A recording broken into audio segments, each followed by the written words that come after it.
The following is a production of Natural Bliss Podcast for a better quality of life.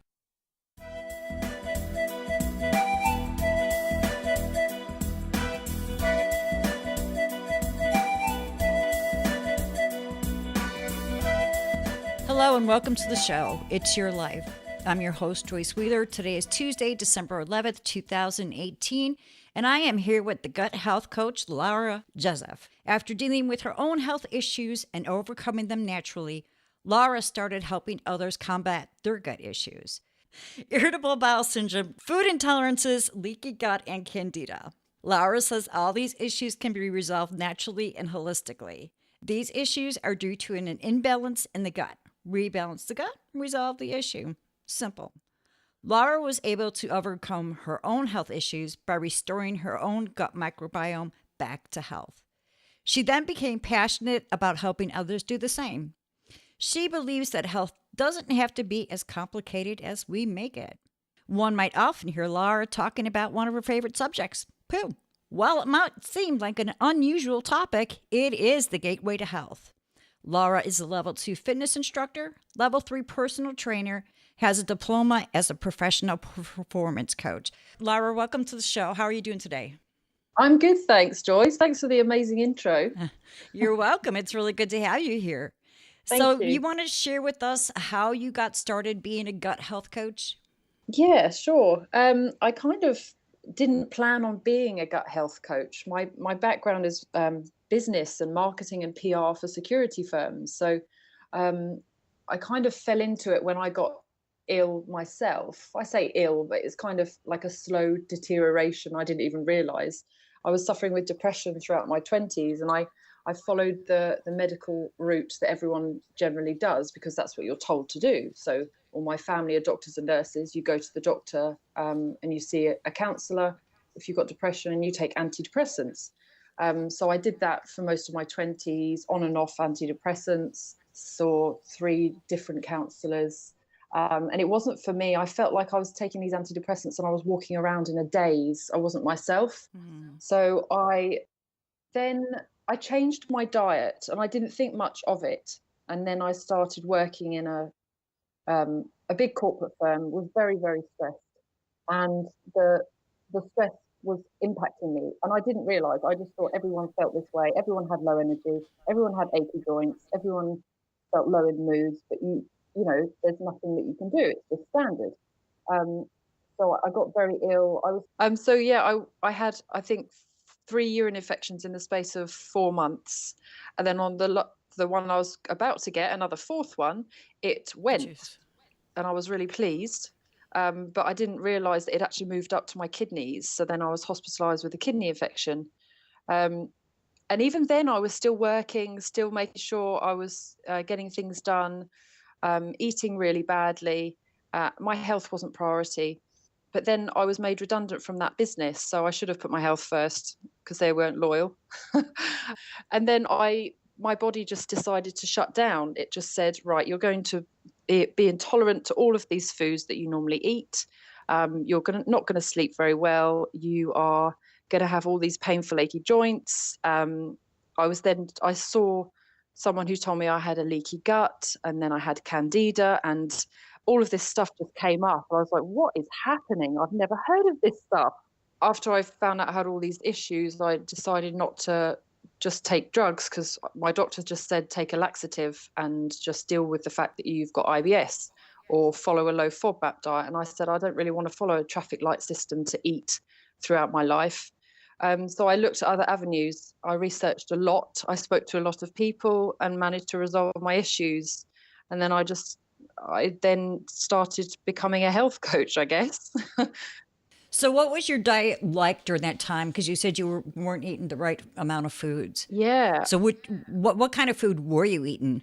Well, I was either starving myself, because that's what you do as a woman. You're meant to be very thin, so you don't eat much food. And then you eat lots of low-calorie stuff, which is, I didn't realize, is full of sugar and salt and highly processed. Microwavable meals was my standard, because you need it quick and easy. Lots of alcohol. I was taking a lot of painkillers because I would get headaches. and it just kind of snowballed. That sort of thing. Anything to keep my energy up. So when you changed your diet, then what kind of foods did you start eating? I started cooking things. Like, I don't enjoy cooking. I find it boring, but I made simple things like omelette. I stopped buying microwavable dishes because I started looking at the packet. I started realizing, actually, I can't pronounce half this stuff. What is it? I'm not really sure. I started opening my eyes, I suppose, and looking at it, thinking, it looks like slop, and this is what I'm putting in my body.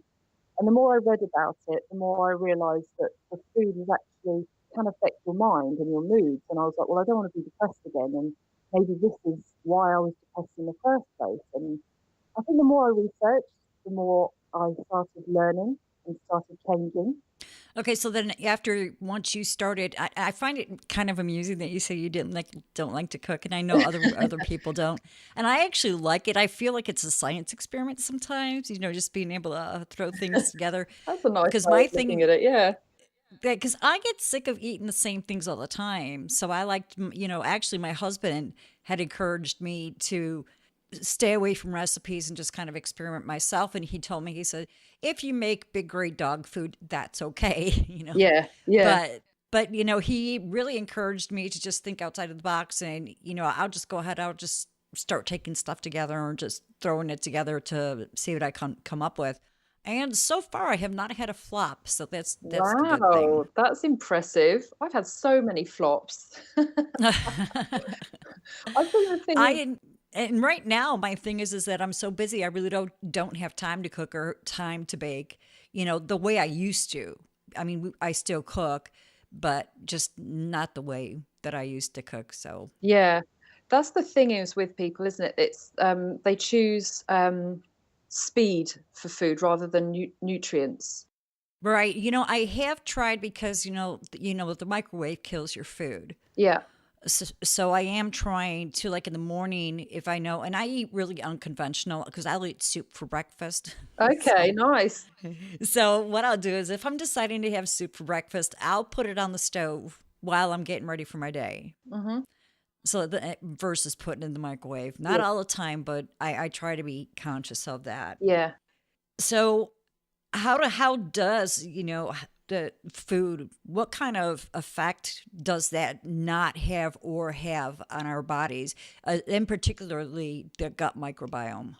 Well, I think the whole issue nowadays is the fact that we are eating foods that aren't really food. Like, our body doesn't understand what it is. Like, it's all got these chemicals in it to make it long lasting shelf life and to make it Right. more flavorsome, rather than eating the food, the actual food that we're meant to be eating. So, for one, our gut is then trying to understand what it is. And Hmm. the other is that we're not eating enough variety, especially not enough variety of fruits and vegetables. So, you have to think of the gut as being like a rainforest with all of these different types of trees and plants. And the more diverse, the better the rainforest. But it's like the gut. So the more diverse food you eat, the more you have diversity in your gut.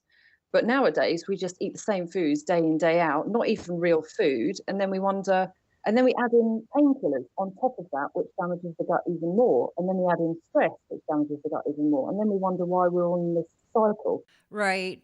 And that's the thing, too, that a lot of people don't understand. Well, actually, what I was going to say is that I was doing some research and I came across something that said that our ancestors ate probably like 300 different types of food because they were eating seasonally. Yes. Where we tend, like you said, our food is not as diverse as it needs to be or as it once was. Mm, definitely. That's the other thing, the seasonal eating. That's what we're meant Hmm. to be eating according to the seasons. Like, we can get fruit and veg any day of the week, any month, any Right. from anywhere in the world, and like, it's just not suitable for our body. We're meant to be eating with the seasons. Right. Not only that, but when we're transporting that food, it's not Oh, even ripe when it's picked, and then we're not getting all the nutrients that we could as if we were eating it fresh. definitely. That's why a lot of people think that they're intolerant to certain foods, but it's actually the pesticides that they soak in more of. So, for example, I would technically say I'm intolerant to strawberries, but I'm not. It's the pesticides on the strawberries, and I can eat strawberries from my garden, but I can't eat it from a shop. Right. And that's something a lot of people don't understand how toxic our food supply is these days. And actually, like you said earlier, it's not even food. Yeah, It's chemicals, it's genetically modified. yeah. And as you said, our body does not recognize the DNA. It's going, what the heck do you want me to do with this? Yeah, exactly. It was crazy when you think about it. And that's why I say we're overcomplicating our health. It's simple Hmm. stuff. Just go outside, get fresh air, stop stressing about nothing, eat proper food, and just exercise. It's simple, but we just add things to it. Right. Yeah, you're absolutely right. We do complicate it. But I think a lot of it has to do with the fact that we're not educated. And I don't know why now, because our parents or like the older generations were educated, and for some reason we're now not. And I think too, like, with generations in the past, did they really need to be educated about their food because they weren't genetically modifying it? Yeah, true, true. They weren't doing what they're doing to the food these days. Yeah.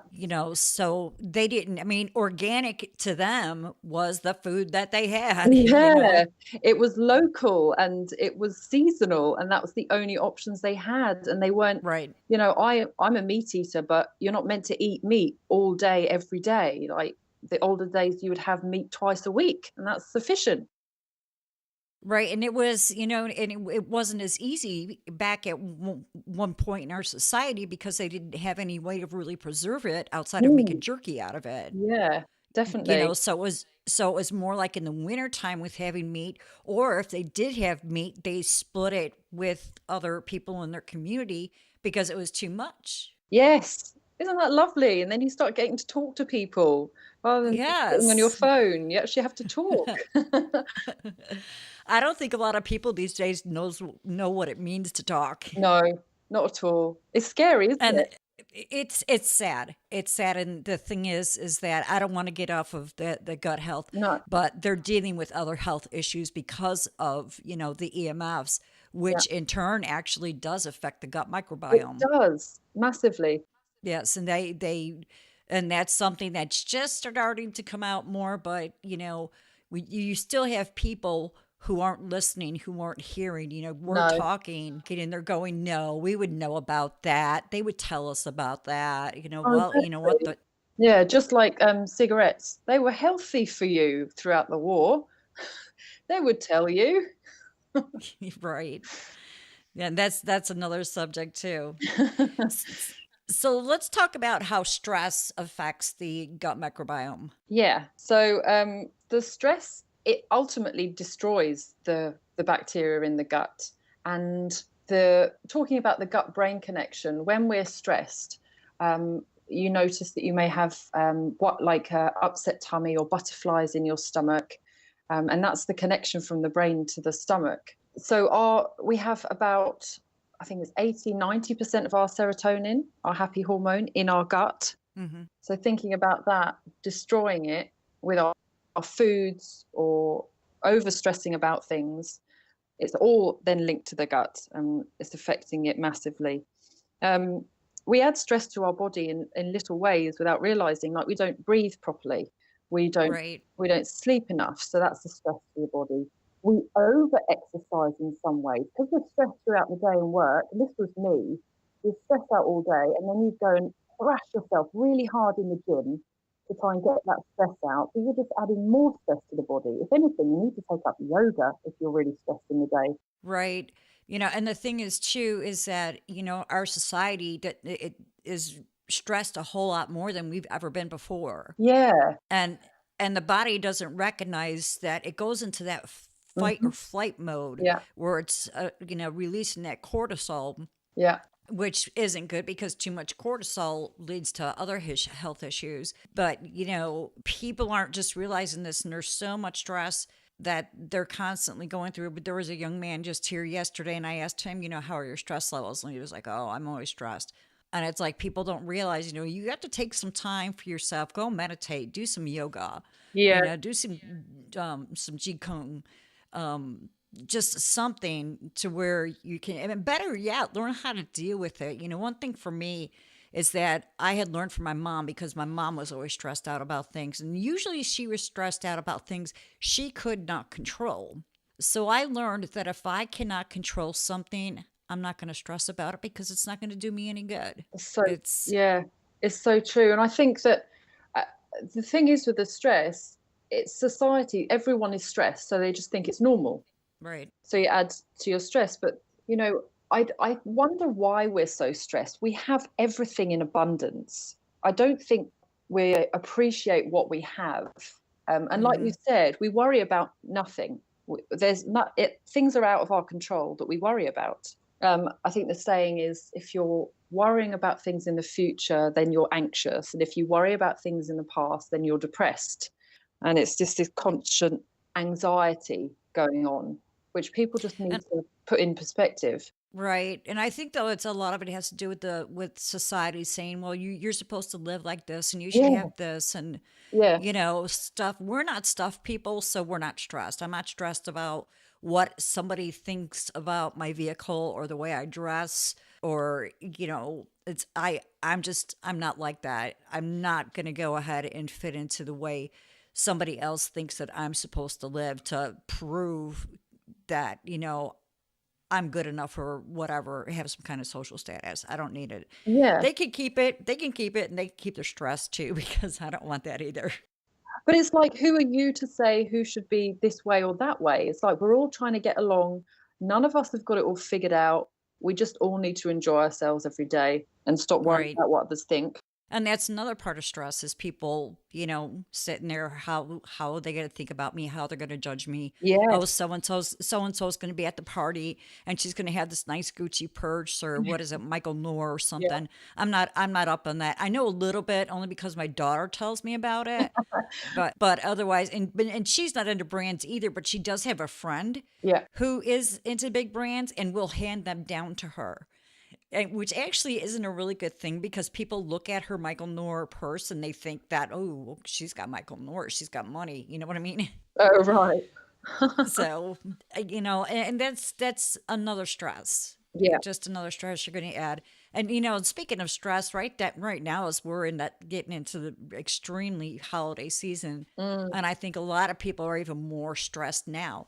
What are some of the ways that you would suggest that people deal with stress? that's a great question, because I'm actually because I'm a yin yoga instructor as well. I talk about that in my sessions, just particularly recently, because everyone stresses about getting the right presents for their Mm-hmm. family and friends, getting the right foods, who's hosting, um, getting their work completed in time, ready to finish for Christmas. Um, Making sure, like the people who, my sort of clients, they're stressing about what foods they can eat and how they can get through Christmas again, people who I'm speaking with. So when in regards to the stress, I always ask people to do what they can do. Like if you give them example, meditate, it's like, okay, it's all well and good, say meditate, but it's very hard for people to go into something new like that. Even though it is just sitting there empty in your mind, that's a lot harder than people think, because it's so much going on in our heads. I always try to begin my yin class just by people lying down on their backs, just feeling the mat beneath them and just noticing their breath as they breathe in and breathe out. And that's just for a couple of minutes, and it's just noticing how they feel on the floor, so they feel secure and supported, and then paying attention to their breath. And that time just can calm their body down into the parasympathetic nervous system, away from that fight or flight response, so they can just start going into yoga in a calm way and feeling a bit more present. And even those couple of minutes, just every session, has helped them. And that's just going to be one simple thing that you can do. And then now you had mentioned the breathing. Yeah. How does breathing tie in with our gut microbiome? Again, so it's the calming your body out of that sympathetic nervous system, stressed out, killing all the bacteria in your gut, causing damage to the gut. We breathe in our chest generally when we're stressed. So really shallow breathing. We don't breathe through our diaphragm. So I give a breathing exercise. A lot of people do it or know it in yoga, or like the Navy SEALs do it before they're going into battle. It's really amazing. It's called box breathing. And it's so you breathe in through your nose all the way, expanding your belly and diaphragm. And then at the top, you pause for a couple of seconds or however long is comfortable for you. And then you breathe out all the way out, getting rid of that stale air in the bottom of your lungs, and then pausing again at the bottom. And it's a shape of a box as you breathe. And even thinking of that in your mind and just focusing on that breathing. And you can do it when you wake up in the morning to get ready if you're having a hectic day, and do it before bed so you can be calm and you can actually get some sleep. And that's, one thing that I have learned how to do is to breathe better. I've heard it's also good for weight loss. Oh, yeah. But you think if your body's stressed out, it just holds on to fat because the body's very clever. It holds on to things in case it's going to need the body fat for another stressful situation, like to run away from a bear. Because like you said, the body doesn't know the difference between stressing out in traffic or running away from danger. And I think that's something, and that's something else that people don't realize. They have no idea that when they are stressing, what kind of damage they're actually doing to their bodies. Yeah. So it causes so much inflammation in the body. Yes. And people put it down to fat or they've put on weight, but it's just inflammation. It's carrying more water, or just things are just expanding and it's not happy.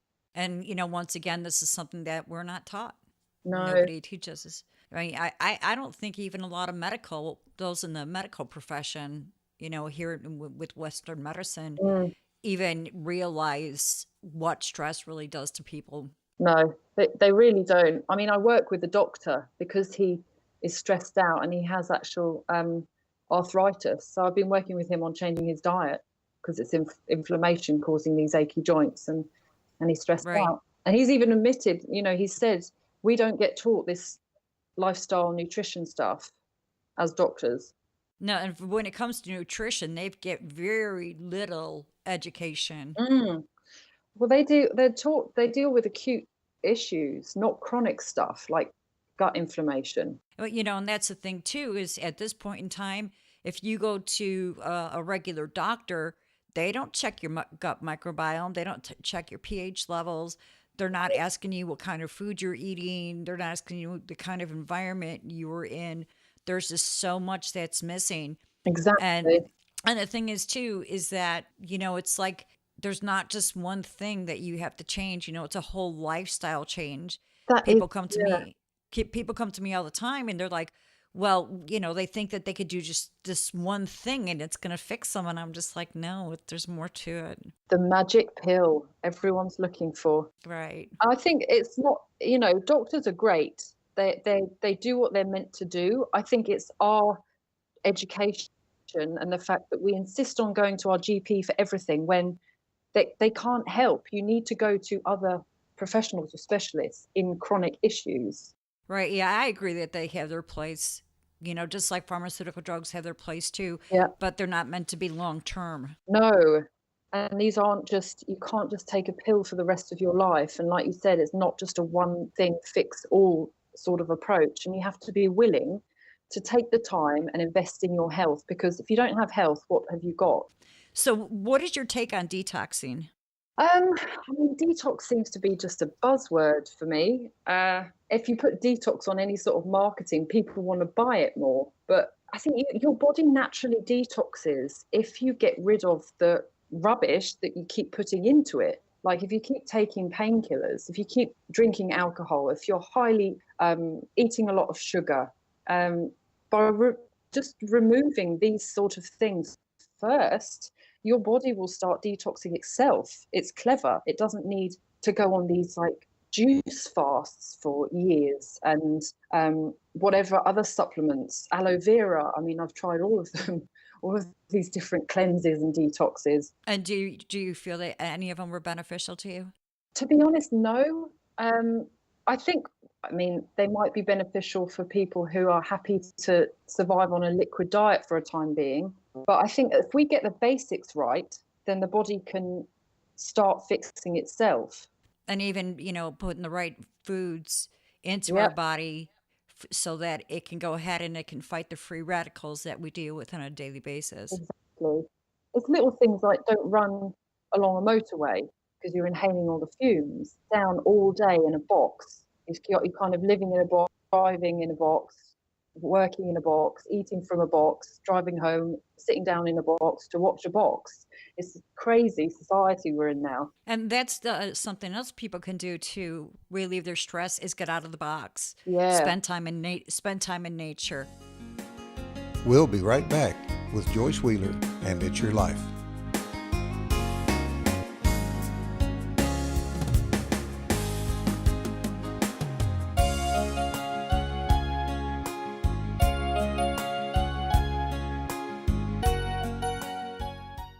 Do you have jars of expensive beauty care products that just didn't do what they claimed?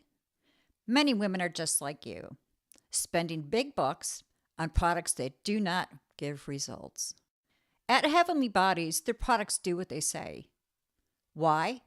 Because they use only certified organic plant-based ingredients, which have been used by women for thousands of years. Heavenly Bodies believes every woman deserves to have quality skincare products at affordable prices that work. To purchase your Heavenly Bodies products, visit their website at hborganicskincare.com.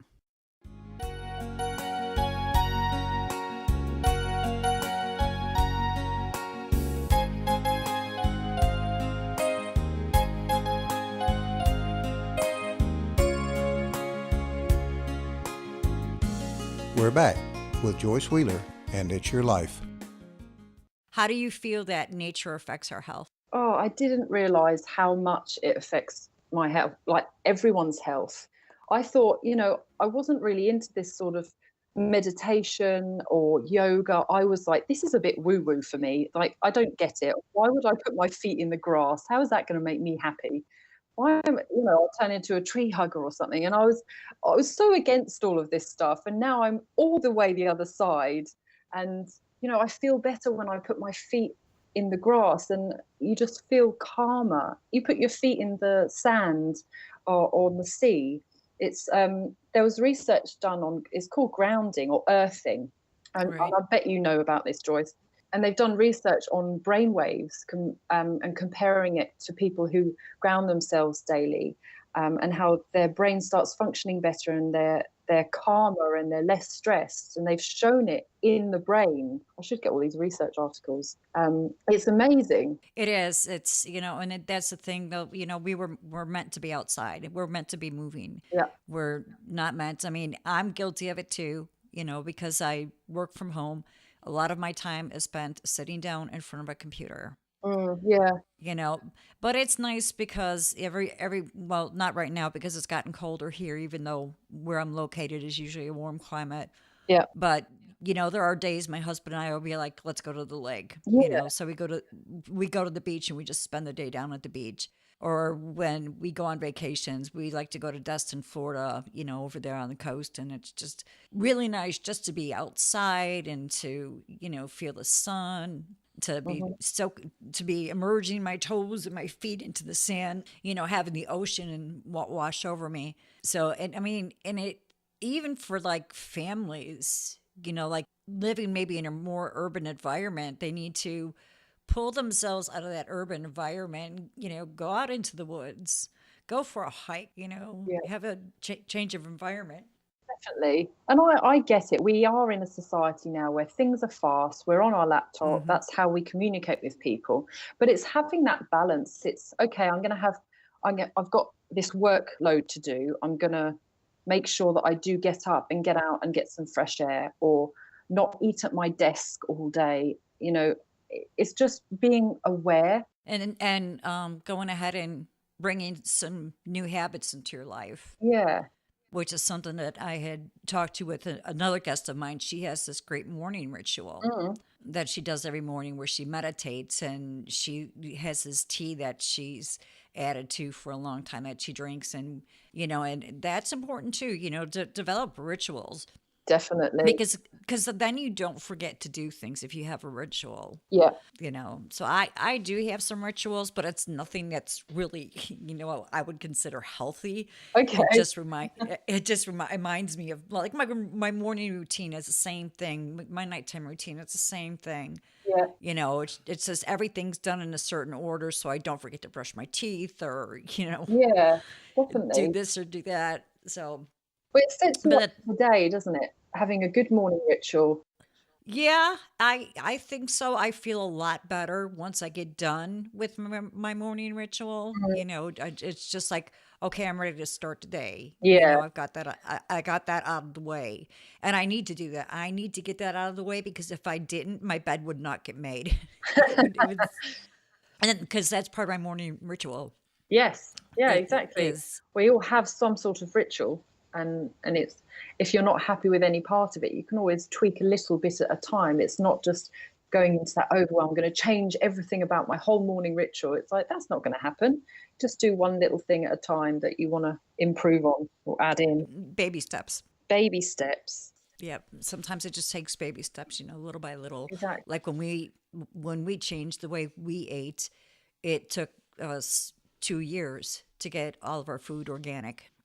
But we went beyond that because we also included all of our cleaning products, all of our personal hygiene products, Yeah, that's all of great. all of our seasonings. I mean, just everything. And when I talk to people about eating organic, they get really overwhelmed, thinking that that's something that they got to do right now overnight. And Yeah, it's like, no, it's you got to take baby steps. I'll meet you where you are. It's definitely. like you don't have to do it. I mean, what about your clients? I mean, how many of your clients are kind of apprehensive to do what you say, and how many of them do you have to kind of coax to take just baby steps? Most of them. It's because I don't want it to be an overwhelm, because like you said, it's a lifestyle change, and if changing it all at the same time is just not manageable, feasible for them. It has to be slowly, and they have to integrate it with their family as well. So I think Right. when people say, well, organic's too expensive, I can't buy all organic, I've got a family, it's like, okay, I appreciate that. What about going to your local farmers market? Because you can always get discounts like later on in the day. Or you go with, there's a clean in 15 and dirty dozen. So you just pick out the stuff that is probably best to buy organic because it's more pesticide, it soaks up more of the pesticides. And the other stuff you can get away with for now until you've got used to everything. Have you heard of the clean in 15, dirty dozen? I Yeah. have. Yeah. So little things like that, little shift. Right. Yeah, we've been living, we call it a natural lifestyle. We've been living like this since 2012. Wow, And lovely. when we listen to a lot of health summits, there's not like a day that goes by that one of us is not listening to some kind of health summit to just constantly be aware of, anything we might be missing. Yeah. So far, things are becoming redundant because we've listened so much, we've heard so much, and we've done so much research that it's just, okay, I know this, I know that. Yeah. Once in a while, one thing I did come across in the summit was I was listening to one on the electromagnetic field, and she was talking about eating foods that are rich in antioxidants Mm. to help remove free radicals Yeah. from the body. Mm. So that was something that I didn't know about. We use, we're different too because we use not just our food, but we use crystals and herbs and essential oils and, Yeah. Lovely. just different modalities. So let's talk about exercise. How does exercise affect the gut microbiome? Yeah, exercise again can be a stressor, or it can help with the gut microbiome. I think I read something about how when you do exercise, like effectively for the body, it can help your bacteria flourish and start repairing the gut. So when I say doing it in a better way, like I said before, you can actually stress the body out if you're over exercising. I have a friend who, it's always worse for friends or family to be a client, so I don't advise it because they never listen to you. Mm-hmm. I have a friend who has IBS, but she won't listen to me about her food, and she exercises twice a day, 7 days a week, no rest day, and she's not sleeping properly and she stresses a lot at work. And there's just no telling her that you need rest days and you need that calm, find some downtime just for your body to recover and stop being in this fight or flight parasympathetic freak out mode all the time. Exercise is great.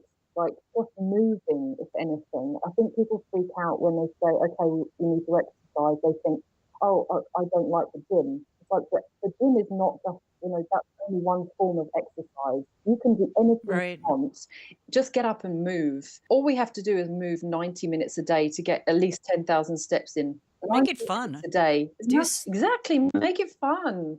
Go out with your friend. Just talk and walk. Go dancing. Go dancing. Yeah, I love salsa dancing. Hey, take that, do that. Just right.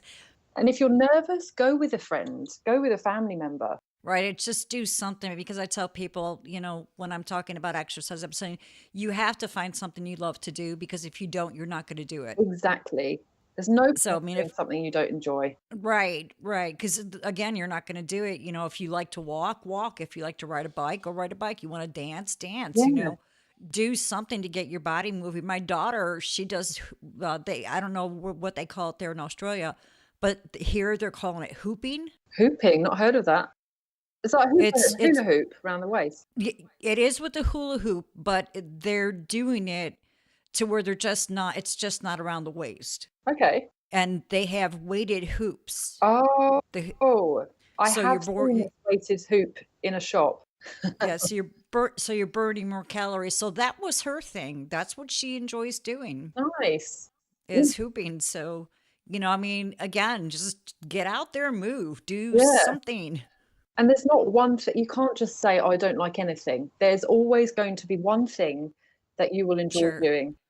Swimming's another good thing to do. Even gardening, just going outside and pottering around in your garden. It's just getting up, breathing, being outside. Right. And the thing is too, you're out in the garden, you're playing in the dirt, you're building up that gut microbiome. Exactly. And you can get your hands dirty. No more anti-bac. Yes, right. Please get your hands dirty. Lay down and roll around in it if you want to. It's good for you. Pick up a worm. Yes. Yes. Well, then that might lead you to go fishing. Yeah. Take up a new hobby. Lara, if anybody wanted to get in touch with you, where can they find you or connect with you? Well, I am on every media platform, every social platform. But my main thing is I have a Fix Your Gut Facebook group, and it's just called that, Fix Your Gut.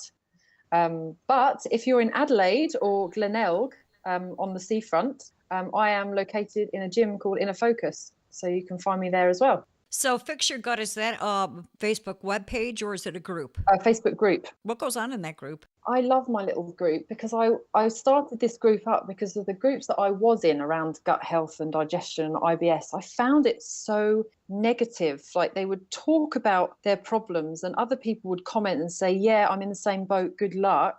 It's like, yeah, we're going to be like this forever. There's no support from the admins. I barely saw admins comment. They would just send random posts and then just let other people comment.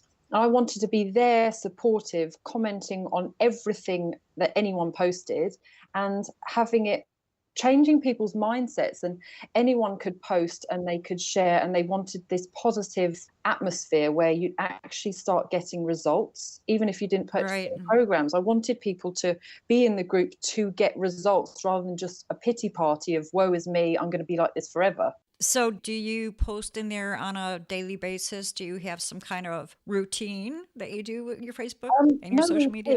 I always do it sort of off the cuff, stuff that I find, research. If I see more comments, because I'm always looking in other support groups to see what people are talking about topic-wise. I try and squash a lot of myths as well, because there's so much misinformation around. And I try and make the post very fun and jokey so people are more interested in reading it. You also have a your website. What's the URL for your website? Yes, that's just my name, Lara Jezeph. .com. Could you spell your last name for the audience, please? Yeah, Jezeph is Jezeph. And that's .com? .com, yes. LaraJezeph.com. Great. One of the things that they can find on there is you have, I believe it's a program called Sugar Repair. Can you maybe talk Yes. about Oh, that? that's exciting. Actually, I'm really pleased about this one. It's I'm promoting it. That your listeners will probably hear it first, or you're hearing it first, because I'm promoting it on Monday next week Ah, for the next 4 weeks, and we're going to start on the 14th of January. So it's a sugar repair. So it's actually going through 6 weeks of change in food and change in lifestyle, because I think this is often overlooked when people go to a nutritionist or a dietitian. They don't look at people's sleep or exercise or like everything we've been talking about. So it's helping right. people shift everything, and they're going to learn so much in those 6 weeks about how to remove sugar, why it's bad for you, and how it will repair your body. And you can actually live without, you can still have the odd sweet treat. I'm not saying give it all up, but it's not having that craving, that vice, that Right. fixation. And it just causes so much damage to the body and so much inflammation that you just don't need it. And then not only that, but we all have cancerous cells in the body, and Yeah. cancer loves to feed off of sugar. Yeah, exactly. So It's it's just food. everything from sugar, diabetes. Right. So how do you feel about cane sugar? Because now a lot of the sugar that's in the foods Mm, is stems from beet sugar, which is highly genetically modified. mm. So how do you feel about cane sugar? Or do you feel, sugar? Yeah, I think sugar is sugar. Like, to start with, when I had candida, I had to remove every type of sugar, so including fruit, because I was just so inflamed. But I don't believe in removing fruit. It's a natural sugar and you need it. And even down to like dates and honey, I couldn't have any of that. Ultimately, the refined sugar is sugar, and you don't need it. Right. But it tastes good. It does taste good. And then the more you taste it, the more you want it. Right. It like triggers that Yep. part of your brain, that Yeah. addictive part of your And brain. that's That's what just like, I think that's what the processed food companies have said. That's how they, make all these crisps, because they add in these chemicals that actually makes you want to eat more of them, right. triggers something in the brain, and they know that, so they add in these Yep. chemicals. Right, which is something else that Oh, we're not yeah, being told about. yeah, So is the Sugar Repair, is this program open for people for people to register at this point in time? yes. They can drop me a message and say I'm keen for the sugar repair program, and it's $100 off throughout December. So they can, if they let me know that they're interested, and they can book and pay in advance. Okay, and you said that is starting January what? January 14th. January 14th. And what's the last sign up date that they have to either receive the $100 off, or that it's closed? Last Do you sign have any off for the kind $100 off is the 31st of December, Okay. and then it will be at normal price. But the last day from the 14th, I mean the 13th, I want to get in as many people as they can. Do you have a certain amount of people that you're taking in? I'm looking to take in a maximum of 20. Okay. That's a nice size. Yeah, Not too big, not too small. exactly. And I want people to have that added support as well. So they have their own private Facebook group to get. I think it's the main thing is the support, because when you're coming off sugar, sometimes you can experience some of these lulls and headaches. So you're going to want that support, and you're going to want to know that that's okay and we can get through this together. So when we're talking about no sugar, of course, we're talking like about candies and various other sweet treats. Yeah. You did touch on the fruit a little bit. So is fruit going to be part of this Sugar Repair, to where Yeah. I'm thinking that there's always going to be some kind of protocol for foods to include and foods to exclude. Yeah. And I'm wondering, does fruit stay on the list? It's a bit of a education program as well, to help people for when they leave the program, that they can understand and go it alone, and know what suits their body. But the low sugared fruit will be in the program, but then I will explain about, fruit is fruit. Fruit's great. You need it for your body, Mm-hmm. but it's, not having loads of fruit all throughout the day. Some people struggle with too much fruit and some people don't. But I'll add in the low sugar fruits like berries and melon for people. I know my kids, when they were younger, loved fruit. Mm. I used to get these fruit trays from the store, and between the three of them, by the end of the day, would be gone. How lovely. They would just eat their fruit. And I'm glad to say that, you said melon, so there was like cantaloupe in there was honeydew, Yeah, there were berries, there were strawberries, there was grapes, there was yeah, kiwi, lovely. so they had this variety, and they just loved it, and they would just eat it all up. And I'm really into my fruit at the moment. I think I never used to be because it was affecting me so much, and now that I'm back on all form, it's like I'm loving the fruit. I think because it's summer here as well, you can eat a bit more fruit. It's more seasonal. Well, and the thing about the fruit too, during the summer months, we tend to sweat, so we're losing, water, and we do need some water. We're a high percentage of water. Yeah. So eating a lot, I know in the summertime, I love to eat grapes. I love to eat cucumbers and just fruits and vegetables that are Yeah. very high in water content. When you're in tune with your body, it will start telling you what Mm, it needs. There will be real uh-huh. cravings for real food. And that's what I want people to get to, so they don't have to rely on media and their friends and the latest faddy diet, but they have control again because they know exactly what they should and shouldn't be eating for their body. Right. And I think that's real important too. And when I would, I started listening to my body when I was like in my late teens. My body was talking to me. I was gluten free before it was even a thing. Oh, wow. And I had no idea. Yeah. I just knew that eating bread, eating pasta had a negative effect on my body, and I stopped eating it. Yeah. And then they started talking about gluten, and I said, "Oh, that's what it was. That's why it's." So I was with that before it was even a thing, and I had no idea. I was just listening to my body, and Yeah. I will tell people, listen to your body. It talks to you. And they're like, my body doesn't talk to me. I'm like, yeah, it does. You're just not My listening. Yeah, but when I say that, people are like, "Well, I crave ice cream and chocolate." I was like, "Because you're out of balance. We just need to rebalance you again." Right. Or even craving salt. A lot of people crave salt. Yeah, but then it's likely you might be low in magnesium. Mm. Just little things. It's just being aware of. Talking about the bread, like back in the olden days, again, I talk about my grandma and the war. Their bread was processed properly. It wasn't this fake yeast that is used in bread now to ferment for speed rather than for nutrients. It was Right. actually fermented. Right. And speaking of fermentations, because that's one thing I brew kombucha. Oh yeah. So, which is excellent from the gut microbiome. So, what kind of fermentations do you encourage your clients to partake in? I give them all the options. So I talk about kefir, whether it's water or milk, and kombucha. I'm a massive fan of kombucha at the moment. Pickles and sauerkraut, kimchi. Kimchi. Yeah. Some people, if their gut is really, really inflamed, though, they may struggle to eat this sort of thing, especially sauerkraut. So with the sauerkraut, you still want to get some of that. So it might be just eating one little strand of sauerkraut or a tiny teaspoon of the liquid each day and slowly introducing it, because you're just too sensitive for that much fermentation. But anything that they want to try and experiment with, making it fun, and they can try the taste. Some people don't like the milk kefir and prefer the water, but it's just giving them those options. Right. And then that's another thing that, our ancestors had done years ago was a lot of fermentations, because once again, they had no way to preserve their food, and Mhm. fermenting it was a great way for them to keep their food fresh.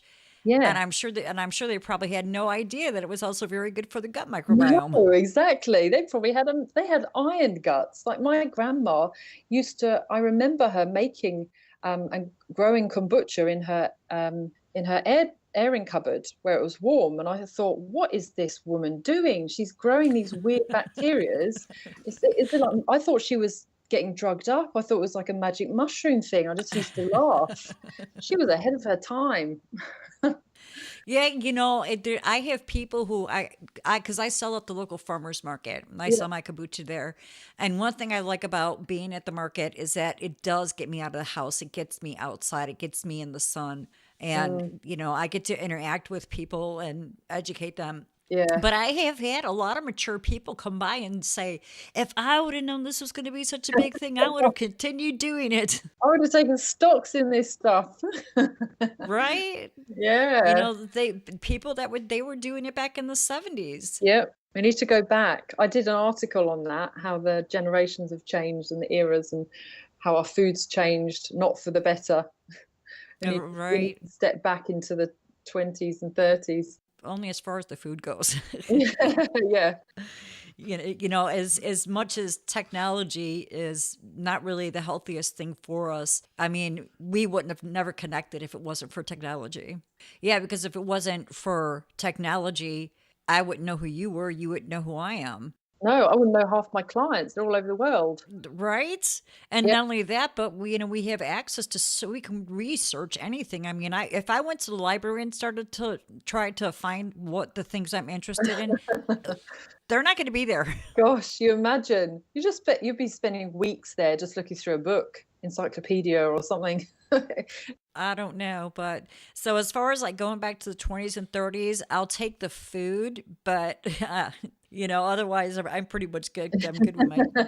Yeah. Again, I know the technology isn't the healthiest thing for us, but at the same time, it gives us access to so many people and so much more knowledge. Exactly. And it's just being aware of the technology, isn't it? It's just not having your phone sitting by your head while you sleep and little things like that.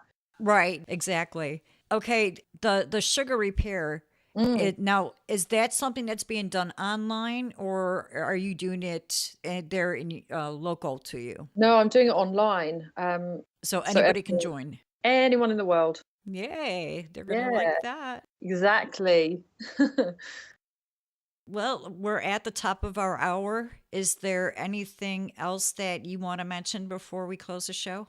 I suppose telling people that, if you're overwhelmed and you're just finding out that you've got these gut issues or something's not right and you don't feel great, just keep a food and mood diary. It will help you start understanding what's going on with your body. So food and mood. So you're trying to link it to how you're feeling and just start understanding it and realizing that things can improve really quickly and simply, but you just have to just pay a little bit of attention. Do you want to go ahead and give out your web address one more time, please? Yeah.